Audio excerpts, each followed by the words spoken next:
Hola, buenas. Esta videoconferencia es para intentar explicar de una forma sintética, compleja y espero que correcta, porque lo voy a hacer como de costumbre a primera vista, espero no meter mucho la pata, pues para un público de secundaria de un nivel medio alto, pues un tema de historia de España que es el del siglo XVIII, también que se puede definir o conocer como el antiguo régimen. Vamos allá.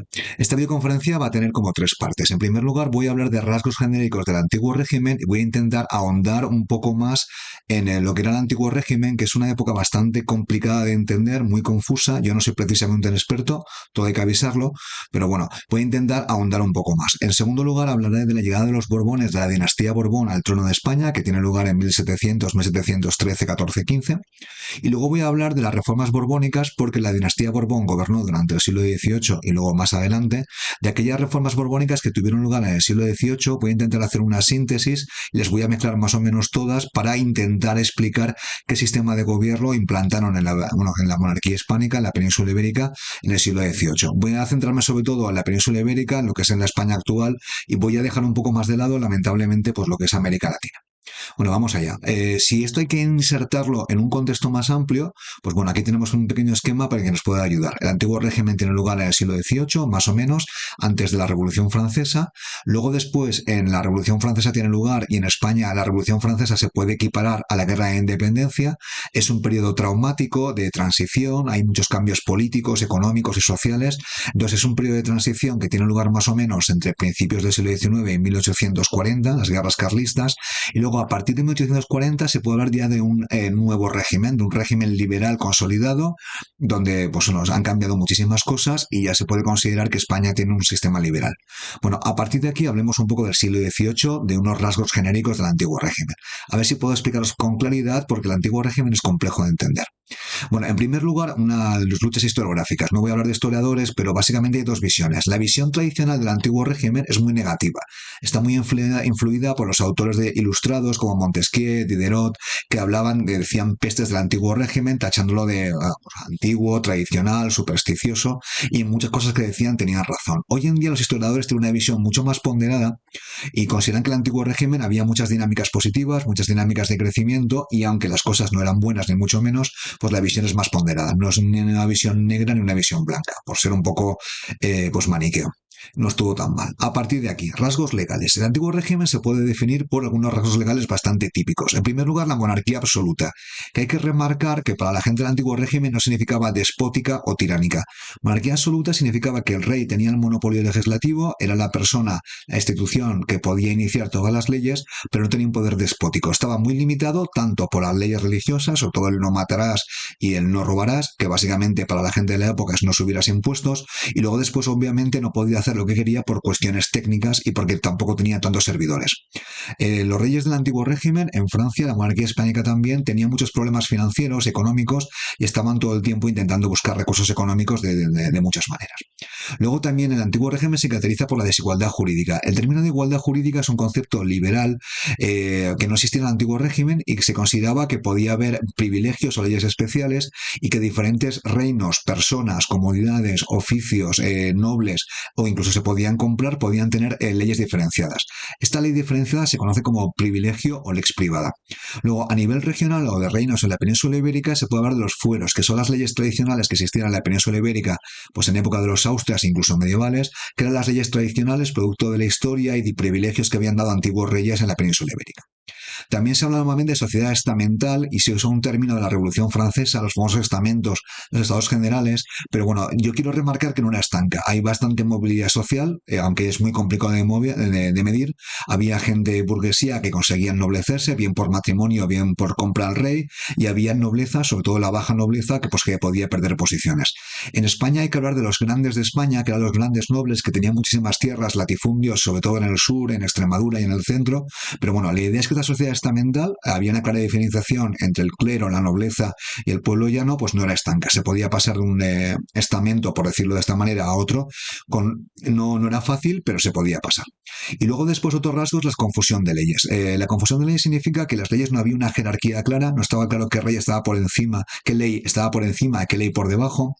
Había algunas tradicionales que no se podían romper, las leyes del reino, por ejemplo, el rey no podía vender territorios, las leyes de sucesión parece que eran bastante sagradas, pero bueno, había un principio que la ley vieja, la ley anterior, podía la nueva. Esto hacía muy difícil y ponía muchas limitaciones a los reyes que no podían aprobar leyes nuevas si encontraban, si había una ley anterior que se podía aprobar como más fuerte o más vieja, con lo cual encontraba muchas resistencias pues en los fueros y en leyes tradicionales.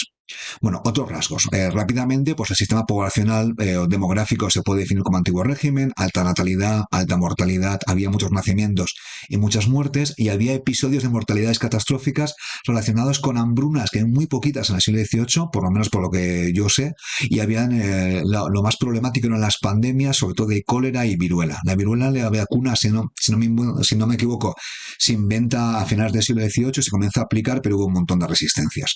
El sistema económico y político era tradicional, como he comentado, y luego después voy a hablar un par de cositas especiales del antiguo régimen. Había algo que hoy en día no estamos acostumbrados, ni mucho menos, que son los señoríos jurisdiccionales. Es decir, el rey era el rey de todo el territorio, pero algunas partes de él, ducados, condados, los señores feudales o los señores tenían algunos poderes de jurisdicción. Es decir, podían poner multas, ejercer de jueces en algunas situaciones. Normalmente los crímenes graves no podían ejercer de jueces, pero para delitos menores o problemas judiciales de tipo civil, por ejemplo, disputas entre vecinos, pues hacían de jueces. Podían poner multas, cobraban pequeños impuestos en sus territorios. Estos señores jurisdiccionales, pues bueno, estaban en algunos territorios y otros eran territorios del señorío real. Era un sistema muy, muy confuso.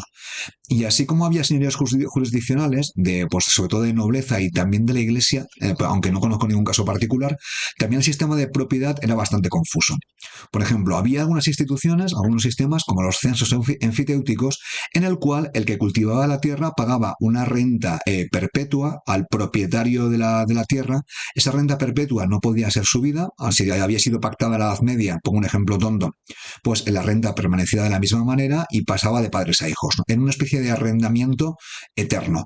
Obviamente, además, el censo enfiteutíco se podía vender pagando una pequeña tasa. Cuando el antiguo régimen se acabe, aquí voy a hacer un spoiler, pues claro, la gente que tenía censos enfiteutícos se consideraba los propietarios, porque básicamente pagaban una cantidad mínima. Entonces hubo muchos líos jurídicos, sobre quién era el propietario de la tierra. Obviamente, en algunos casos ganaron los señores, en otros ganaron los que cultivaban la tierra. Bueno, ¿cómo funcionaba la monarquía absoluta? Aquí me falta un acento porque como tengo el traductor en catalán, pues me pasan cosas de estas. Bueno, en primer lugar, el rey era el poder más importante. Tenía un poder simbólico, aunque no se hacía presencial, y luego tomaba las decisiones más importantes en general. Carlos III de los Borbones es el más activo de los reyes borbónicos, y bueno, no solamente era el rey, sino también el entorno real. Ahí podemos meter a los hermanos y sobre todo de las mujeres. Los reyes borbones se casan por conveniencia política y tenían mujeres con una alta formación política. Al fin y al cabo eran hijas de otros reyes, por ejemplo Isabel de Farnesio o María Luisa de Parma, y algunas de ellas intervienen en política de forma muy, muy activa. Luego después, como el trabajo es más de papeleo, más burocrático, pues no querían hacerlo, nombraban secretarios, es el equivalente al ministro hoy en día. Secretarios de despacho era el nombre técnico, uno era el más importante o el favorito real. Estos secretarios hacían el trabajo de gobierno, a cambio pues eran bastante corruptos, se podían corromper y era la persona de confianza del rey. Con lo cual, si se quería cambiar alguien pues quería ser primer ministro o secretario de despacho favorito, lo que tenía que hacer es convencer al rey de que la persona que estaba pues no era de confianza o le estaba robando o era incompetente.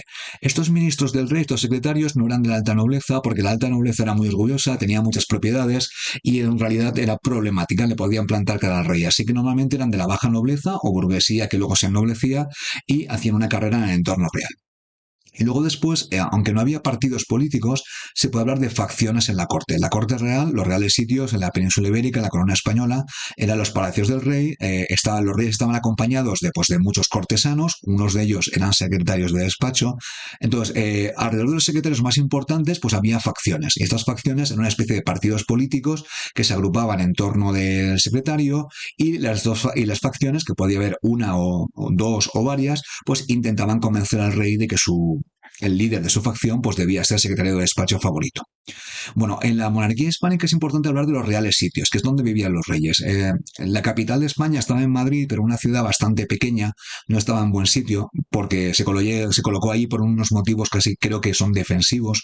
No era una capital demasiado grande y y el clima en Madrid es bastante, pues es frío en invierno y caluroso en verano. Entonces había diversos palacios en los cuales los reyes se iban desplazando, pues según lo consideraban conveniente. Los más conocidos y aparecerán en la historia del siglo XIX son el Palacio de Aranjuez, la Granja de San Ildefonso, el Monasterio del Escorial que construyó Felipe II, el famoso Palacio Real que se construyó en el siglo XVIII y el Palacio del Pardo. Aquí hay un esquemita que he sacado, pues vamos, de internet y se pueden ver un poco que están todos alrededor de la corte, alrededor de la capital, alrededor de Madrid y vamos, según la temporada y en pasando de uno a otro. Muchas de las grandes acciones políticas del siglo XVIII y XIX pues tienen lugar en estos reales sitios.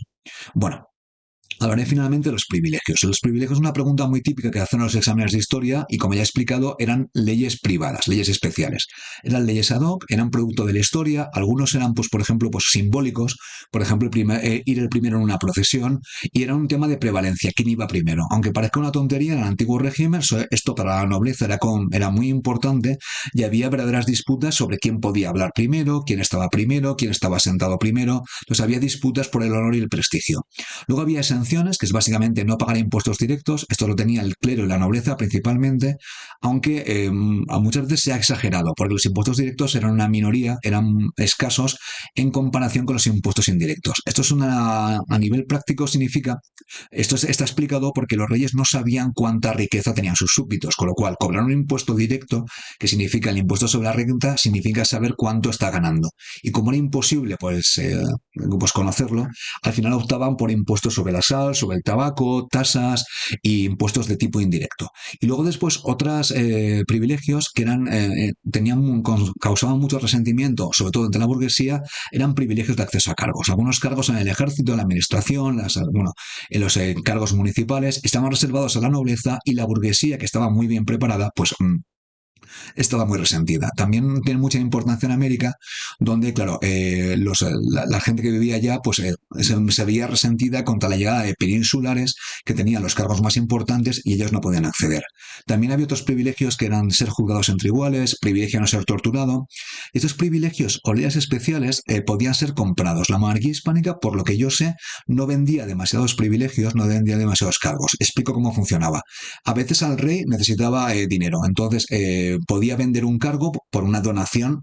Esto se hacía de forma así un poco sutil, una donación importantísima. La persona compraba el cargo donando una cantidad de dinero muy importante al rey y el rey se encargaba de darle el cargo, le ennoblecía y de pagarle salario pues por el resto de su vida a él y a su familia. En el fondo esto es un préstamo con interés. Básicamente se daba dinero al rey y a cambio el rey tenía que devolvérselo a él y a la familia pues durante pues, los siguientes años. Los reyes podían jugar a esto porque sabían que los precios podían subir y a veces la persona que compraba el cargo no tenía hijos, podían pasar cosas y era una forma de conseguir dinero rápido.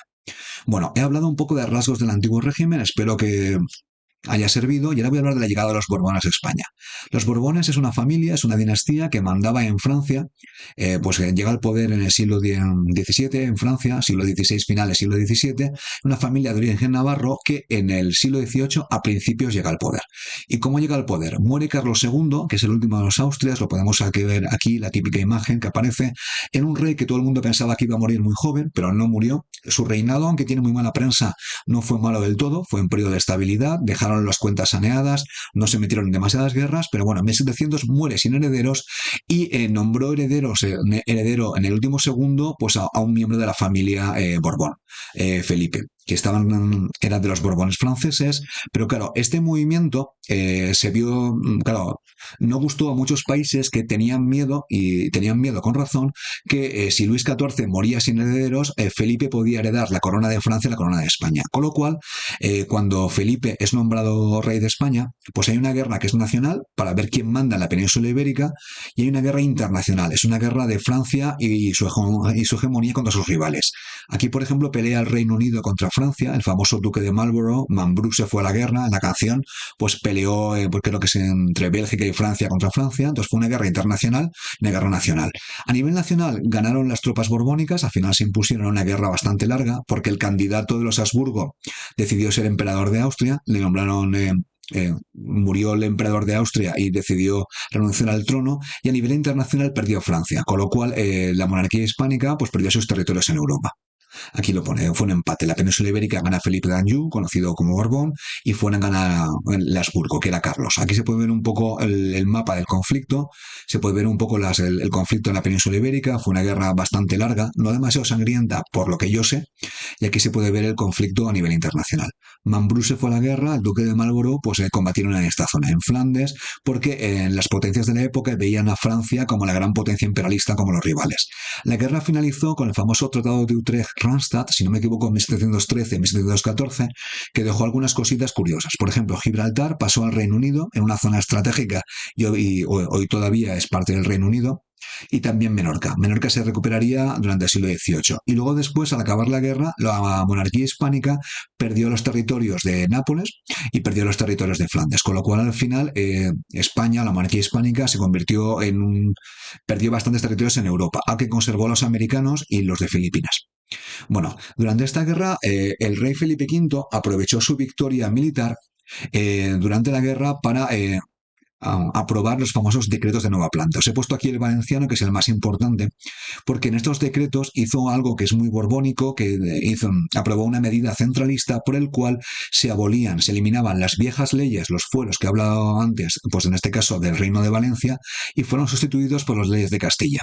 Entonces, esto lo hizo Felipe V porque estaba ganando el conflicto, porque estaba ganando la guerra y estaba en una posición de superioridad. Luego, cuando acabó la guerra, abolió a los de Aragón, los de las Islas Baleares, los de Mallorca, los de Cataluña, aunque en Cataluña, si no me equivoco, conservó algunas partes, pero bueno, esto es una de las medidas centralistas de los Borbones y los decretos de nueva planta fueron aprobados durante la Guerra de Sucesión. Conservó los fueros vascos y navarros, los otros fueros que estaban entre sus aliados, pues no los quitó. Bueno, esto es una de la batalla más famosa por lo menos en Valencia, de la Guerra de Sucesión, que es la famosa batalla de Almansa. Y se puede ver como una guerra del antiguo régimen. Aquí están los borbónicos, las tropas francesas y españolas, que están mandadas por un británico, porque era una guerra de mercenarios. Y aquí están las tropas austracistas, que había soldados británicos, portugueses y holandeses, y estaban liderados por un británico. Fijaros que era una guerra de tipo mercenario, profesional, no lucharon ni valencianos ni catalanes, por lo que yo sé, o al menos lo que ponía en Wikipedia, y es una guerra típica del antiguo régimen. Y soldados, aunque hubo bastantes, fue una batalla importante, pues tampoco, sobre todo en comparación con las guerras del siglo XIX y XX, pues había bastantes pocos. Aquí tenemos a los Borbones. Os presento algunos. Felipe V está aquí, sobre todo está muy jovencito. Aquí está, creo que su segunda mujer, Isabel de Farnesio. Isabel de Farnesio era una italiana que, como sus hijos no iban a heredar, enfocó la política de la monarquía exterior a conseguir un reino para sus hijos, el futuro Carlos III en Italia. Aquí tenemos a Carlos III, que es el monarca ilustrado Borbón, pues como más popular, con mejor fama. Y aquí tenemos a Carlos IV, que no hablaré de él, y su famosa esposa María Luisa de Parma, que gobernó junto a él. Esto es el ejemplo de cómo las reinas podían gobernar y tenían un papel muy importante en la política del siglo XVIII. Este de aquí es Luis, que murió muy jovencito, si no me equivoco, y este es Fernando VI, que no gobernó muchos años, y bueno, estuvo, y creo que creo que gobernó unos de 10, 14 o 15 años, hablo de memoria. Bueno, aquí hay un esquema de los reyes más importantes: Felipe V, Fernando VI, Carlos III y Carlos IV. Bueno, he hablado del sistema del antiguo régimen, he hablado de un poco cómo llegaron los Borbones al poder. Ahora voy a hablar del modelo borbónico, las reformas, el sistema que crearon durante el siglo XVIII. Si fuera rey por rey, pues tendría muchos problemas, así que voy a hablar de las reformas del modelo borbónico en general. Seguro que me dejo alguna, seguro que exagero, pero bueno, seguro que alguna, a lo mejor se puede hacer alguna precisión. La idea es que una persona acabe esta videoconferencia con una idea general de las reformas. En primer lugar, reforma militar. Esta es una reforma bastante consensuada, no causó demasiados problemas, entonces básicamente los Borbones eliminaron el viejo sistema de los tercios que habían dominado Europa durante 150 años, el viejo sistema de los Austrias, y lo cambiaron por el modelo francés de divisiones y regimientos. A partir de entonces, el modelo del ejército español era de ejércitos reducidos, con regimientos más o menos permanentes. Había una guardia valona, que significa, bueno, de la zona de Bélgica, de mercenarios, que es la guardia real, y los mandos los tenían los nobles. En el modelo francés o el modelo de regimientos, la parte del ejército como más profesional era la artillería, porque requería conocimientos técnicos de ingeniería, y ahí es donde los oficiales no nobles tenían más oportunidades. Y luego las guerras, ya os he explicado más o menos, de esta época suelen ser bastante poco sangrientas. Aquí estoy mintiendo porque obviamente hay sangre, pero en comparación con las de Napoleón, las del siglo XIX o XX, eran poco sangrientas, no demasiado destructivas y involucraban a pocos soldados. Luego, a nivel de reforma militar, la monarquía borbónica pues tenía mucho interés en mantener los vínculos con América y sobre todo en época de Fernando VI, pues hay un programa de construcción naval importantísimo que, fijaros aquí los datos que he pillado, en 1794 la monarquía hispánica o España contaba con 76 navíos, barcos de línea que le llaman, y 51 fragatas. Era una armada muy moderna, bastante profesional, solamente superada por la británica y tenía algunos verdaderos genios de la bueno, marineros como Jorge Juan, que os he puesto aquí. Luego también está Blas de Lezo, que defiende Cartagena de Indias. La Armada Española en el siglo XVIII era bastante la segunda en Europa y probablemente una de las primeras del mundo. Vale, he hablado de las reformas militares, ahora hablaré de las reformas legales. La ley más común en época borbónica se llama pragmática. Por ejemplo, hay una está la pragmática de sanción, hacían muchas, y en principio eran leyes más o menos dispositivas, en el cual los reyes ordenaban cosas y se supone se tenían que cumplir. Se estudiaba en las universidades, pero como he comentado, el derecho era muy confuso. Había tantas normas y eran tan confusas que los Borbones mandaron recopilarlas todas en libros enormes. Esto se llama la novísima recopilación. La gente que estudia derecho pues tiene pues las leyes todas acumuladas por allí, pero era básicamente pues un libro, un conjunto de libros enorme que era confuso, caótico y que bueno, básicamente era muy poco operativo. Y entre las leyes, la más importante que traen los Borbones es la famosa ley sálica, que eran las leyes de herencia de la monarquía francesa. Estas leyes de herencia consistían en que en el caso de que no hubiera, tenían que heredar, el rey tenía que ser varón. Entonces heredaban los varones sí o sí. Y si hubiera una niña, pues heredaba el hermano del rey o un pariente por lado lateral. Entonces la ley de sucesión francesa, la ley sálica, básicamente impedía heredar a las mujeres. Esto tendrá mucha importancia cuando llegue Fernando VII al poder, tenga una hija pequeña, Isabel, y solamente tenga Isabel. Su hermano Carlos querrá heredar y causará pues la primera guerra carlista. Reformas administrativas. Básicamente, si tuviéramos que definirlas una palabra, sería centralismo. Se busca uniformizar leyes e instituciones, y ya hemos hablado de los decretos de nueva planta, cuando podían, porque en el resto de regiones, por ejemplo, en el país, en los territorios vascos, tenían muchos privilegios, no mandaban, por ejemplo, estaban exentos de la recluta real, no pagaban algunos impuestos, con lo cual las regiones que tenían privilegios los defendían a capa y espada. Elimina los virreinatos en América, luego, y las cortes, por ejemplo, de la Corona de Aragón, y quedan las de Castilla, y quedan mucho más sumisas a la autoridad real. Creo que hubo unas cortes que convocaron en 1789. Luego, después, en eliminación parcial de los fueros, en la Corona de Aragón, crean muchísimos servidores y cargos, por ejemplo, en América, en la América hispana, pues crean los capitanes generales, los intendentes, siguen el modelo francés, reorganizan las provincias americanas, crean dos nuevos virreinatos. Uy, estoy pensando que no eliminan los virreinatos, me he equivocado aquí. Crean dos virreinatos más. Crean el virreinato de La Plata y luego, si no me equivoco, el de Venezuela y Colombia, que los crean. Y luego después, a nivel en América, protagonizan lo que se llama la segunda conquista de América. Es decir, empiezan a llenar de cargos nombrados desde la península. Empiezan a llenar de cargos nombrados en la península lo que es América. Intentan controlar, cobrar más impuestos, reforzar el control que tenían sobre América pues desde España. Esto ocasionó muchísimas tensiones con la población criolla, con la burguesía que vivía en América, que claro, sentían que esos cargos, y con razón, tenían que ir para ellos. Esta segunda conquista de América probablemente fue una de las causas de las independencias, con seguridad. Luego, reformas en política exterior. Aquí, de forma muy sencilla, pues hay alianzas con Francia, se firman lo que se llaman los pactos de familia, porque los Borbones eran familia y estaban en Francia, obviamente, en España y luego también en Nápoles. Estas alianzas eran muy flexibles, no siempre se cumplían, y bueno, básicamente hacía que estuvieran aliados con Francia y fueran enemigos del Reino Unido.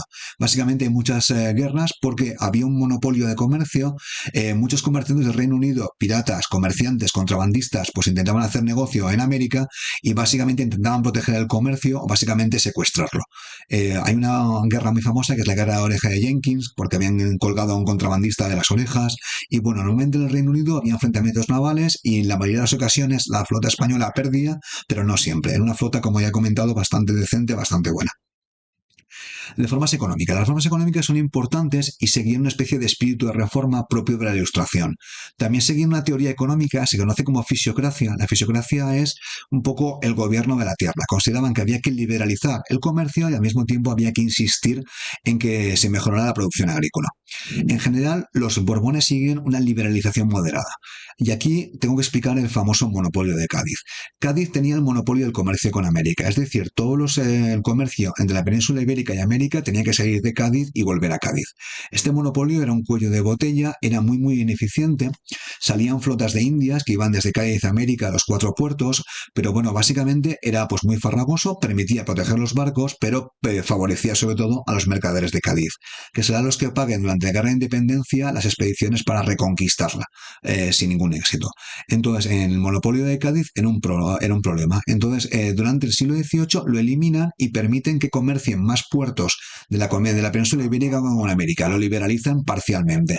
Uno de los puertos o zonas que se beneficia es Barcelona, Cataluña. De hecho, el inicio de la revolución industrial en España tendrá lugar a través, en parte, por la liberalización del comercio con América. Se crea el Banco de San Carlos, una especie de Banco de España pues primigenio, vales reales, que era una forma de conseguir fondos. Y luego, como ya he comentado, intentan hacer reformas agrarias. Aquí hay dos ilustrados, uno es Campomanes y otro Jovellanos, que hacen unos informes pues bastante extensos hablando del mal estado de la tierra en España, hablan de las manos muertas, que la tierra estaba muerta y que había que vivificarla. Esto después, en el siglo XIX, se conocerá como desamortización, que significa dejar de que las tierras estuvieran muertas. Básicamente, imitan el modelo económico fisiócrata francés, intentan colonizar Sierra Morena, pues con esto lo hace Pablo de Olavide, un ilustrado peruano pues de gran nivel, intentan reformar la tierra sin demasiado éxito. Y luego también crean manufacturas que no son fábricas en sentido estricto, sino que eran grandes complejos de artesanos para hacer productos que la monarquía consideraba esenciales. Por ejemplo, barcos de guerra, armas, porcelanas, tapices. Esas manufacturas es muy típico del antiguo régimen. Y bueno, y finalmente voy a acabar ya reformas sociales. Se promueven las ciencias, se crean reales academias. Hay que insistir que no crean institutos ni escuelas. La educación pública o la educación, a pesar de que presumían de déspotas ilustrados, no existían en ella. Se crean colegios de artes y oficios de forma muy limitada. También a nivel de la Iglesia Católica, que es un poco la religión mayoritaria en España, bueno, lo era en este momento, pues intentan dominarla y conseguir fondos. Por ejemplo, el diezmo, que era un impuesto que se cobraba en la península, en España, la monarquía hispánica, que era un diezmo de lo que se producía, si no me equivoco, en trigo y en vino, iba para la iglesia, se utilizaba para pues, mantener al clero, obras sociales, mantenimiento de los edificios, pues parte del diezmo iba para el rey, más o menos, creo que es un tercio diezmo. La Inquisición, que era una especie de tribunal que podía operar en toda la monarquía, la utilizan cuando necesitaban una policía real y pues perseguir a alguien y no tenían pues poderes legales para hacerlo. Los jesuitas, que es una orden religiosa pues que estaba extendida por todo el mundo, es una orden religiosa católica militante que prestaba un voto de obediencia al Papa, la veían como problemática y en un momento, si no me equivoco, en 1767, pues la expulsaron de la monarquía. A los jesuitas esta orden religiosa los expulsan porque le interesaba al rey, pero también porque a otras órdenes religiosas pues no les gustaba, les hacían competencia, no les gustaban y los expulsan de la monarquía. Si alguien ha visto la película La Misión, pues tiene que ver con la expulsión. Y luego seguía una doctrina del vicariado regio mediante la cual los reyes podían nombrar obispos. Entonces esto era algo muy conveniente porque los obispos nombrados por el rey eran mucho más maleables y les podían ceder fondos y, vamos, controlarlos en la medida que cuando quisieran. El marqués de la Ensenada pues tiene una política muy negativa, que es la persecución del pueblo gitano, fue bastante cruel y lo pasaron muy mal, y luego después hubo intentos de reformar las costumbres. Hay una anécdota muy conocida, no sé hasta qué punto, pues estoy exagerando aquí, que cuando llegó el ministro Esquilache, que era un ministro italiano, intentó recortar las capas de la gente de Madrid y la excusa de la rebelión, del motín de Esquilache, fue contra la reforma de las costumbres. Mucha gente no tenía pues un sentimiento de identitario muy fuerte y no querían pues, seguir reformas extranjeras. Bueno, espero haberlo hecho de forma correcta, que se haya entendido. Muchas gracias por llegar hasta aquí y voy a dejar aquí básicamente cuando muere el 14 de diciembre Carlos III y llega al poder pues Carlos IV, que es el rey que gobernará a finales del siglo XVIII, principios del siglo XIX. Muchas gracias y hasta aquí.